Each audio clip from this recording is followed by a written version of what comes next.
中国老年生活 vs 美国老年生活。社会的老年化是一个非常严重、很难解决的一个问题。世界上很多国家都在关心这个问题，包括说中国这边的社会也变得越来越老了，老年人越来越多了。但是美国那边的老年化更严重一点，还是中国这边的老年化严重一点呢？今天我们来讨论一下这个问题。开始之前，当然我想知道你们的看法是什么？在你们的印象中，中国这边老年化的问题已经很严重吗？评论里面跟我说一下。我想欢迎所有的第一次刷到我的视频的朋友们，欢迎来看一下这一期。我的名字叫 Marky， 我在四川成都。今天的这个话题跟很多人都有关系，而且不分国家，不管是在哪一个地方都会面对这个问题。所以说，我觉得很多人都会比较感兴趣 Marky 的一个分析。如果你们准备好了，那我们就直接开始今天的这个分析。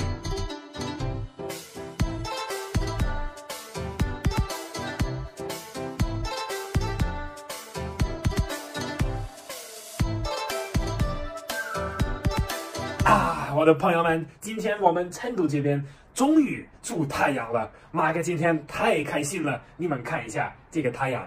今天这个天气完美，好爽啊！我们现在已经到下午的时间了，那你们也当然知道下午的时候 Marky 要做什么。哈哈，没错，下午咖啡的时间来喽！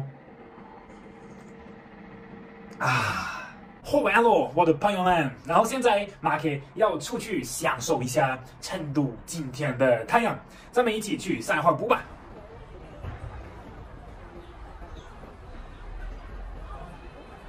现在 Marky 已经到我们家附近的新华公园了。今天这边的环境非常好，天气很好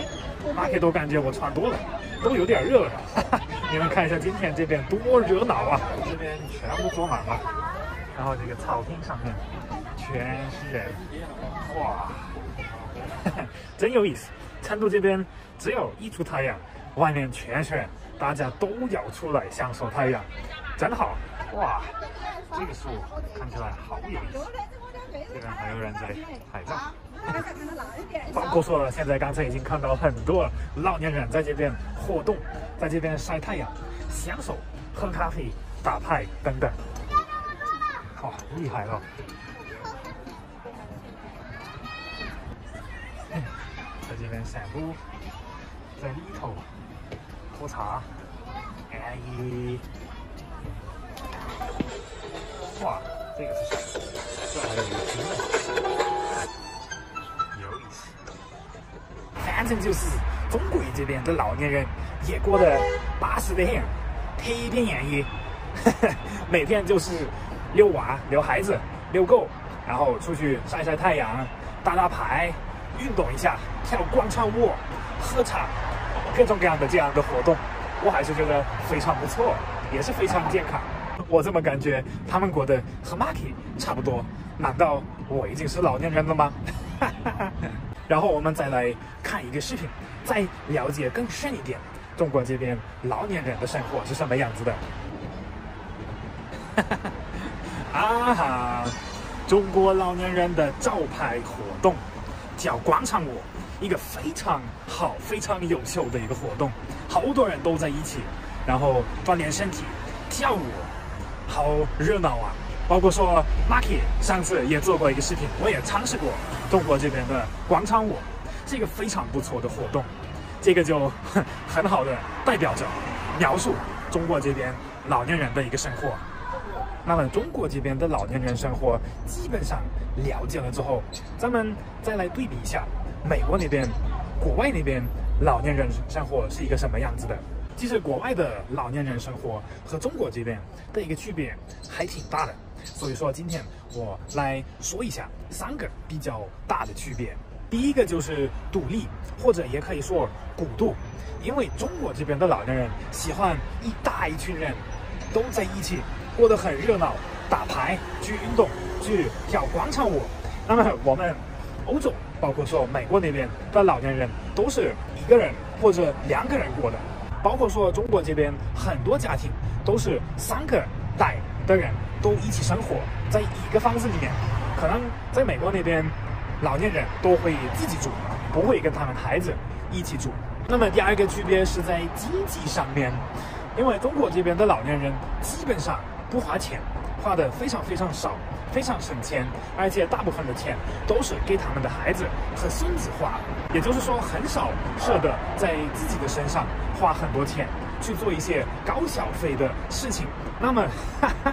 国外的老年人，美国的老年人完全不一样，他们就喜欢老的时候去享受生活，因为可能年轻的时候很辛苦，要上班，要工作，要挣钱，然后当他们老了，他们还是会拿到退休金，而且国外的退休金一般也是不低的。我所了解的，我们欧洲那边，包括说美国那边，很多老年人可以拿到他们最后一个工作的工资的70%的一个退休金。也就是说，如果你们最后一个工作1个月能挣1万块钱，你们退休之后，政府就会给你们发7000块钱的退休金。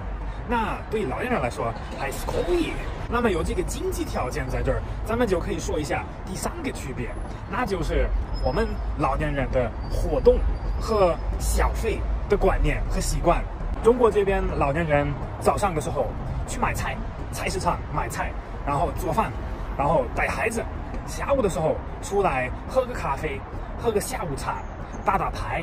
散会儿步；晚上的时候出来跳广场舞，都是非常健康的、非常不错的活动，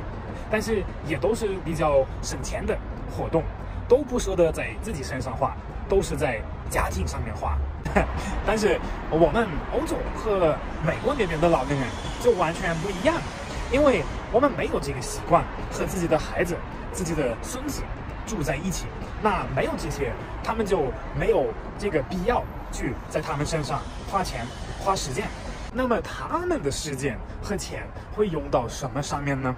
我告诉你们，第一个就是房地产或者自己住的一个地方，他们会用很多时间去把自己家里面弄得很舒服，就是装修啊，然后打扫啊，各方面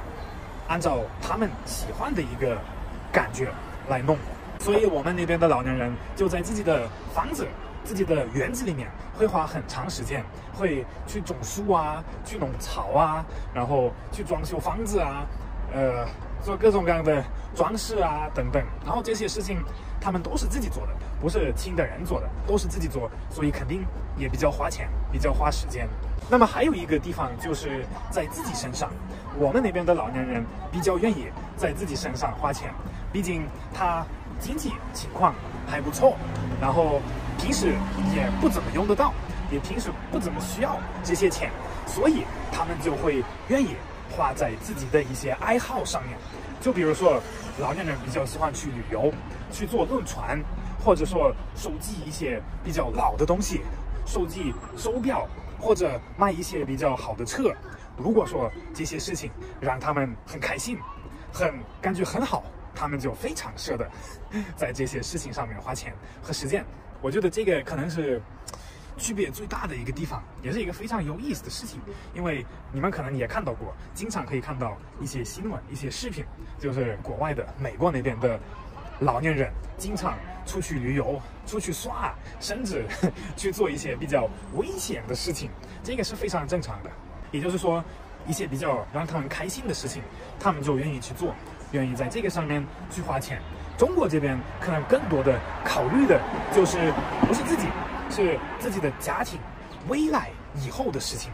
我觉得都有自己的一些好处吧。现在到家喽，今天的散步非常好，这个天气让马克特别开心，也特别开心看到外面年轻人、老年人都这么多，都在享受成都这边这个很爽的太阳。那么中国这边和美国那边老年人的生活确实有一些不太一样。那么哪里的老年化比较严重一点呢？这个事情也不好说。我是觉得只要是稍微发达一点的国家都会面对这个问题。反正在中国这边，我也经常出去玩的时候，也看到路上年轻人不是非常多，老年人现在越来越多了，所以说这个问题吧，我觉得每个国家都得自己看一下怎么解决。那么 Marky 个人的看法就是中国这边还是在这个问题上面解决的面对的比较好，因为我感觉中国这边的老年人真的很幸福，他们每天生活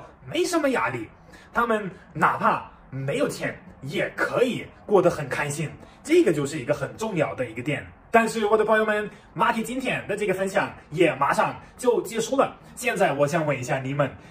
觉得哪里的老年人过得比较幸福呢？中国这边还是国外的美国的老年人呢？请你们在评论里面跟我分享一下你们的看法是什么。还有，如果你们觉得今天 Marky 的这个分享还有点意思的话，今天成都这边的天气还不错的话，那我非常希望可以得到你们的点赞、你们的关注、你们的转发，谢谢我的朋友们。Marky 要说拜拜喽，非常希望在下一期视频又能见到你们。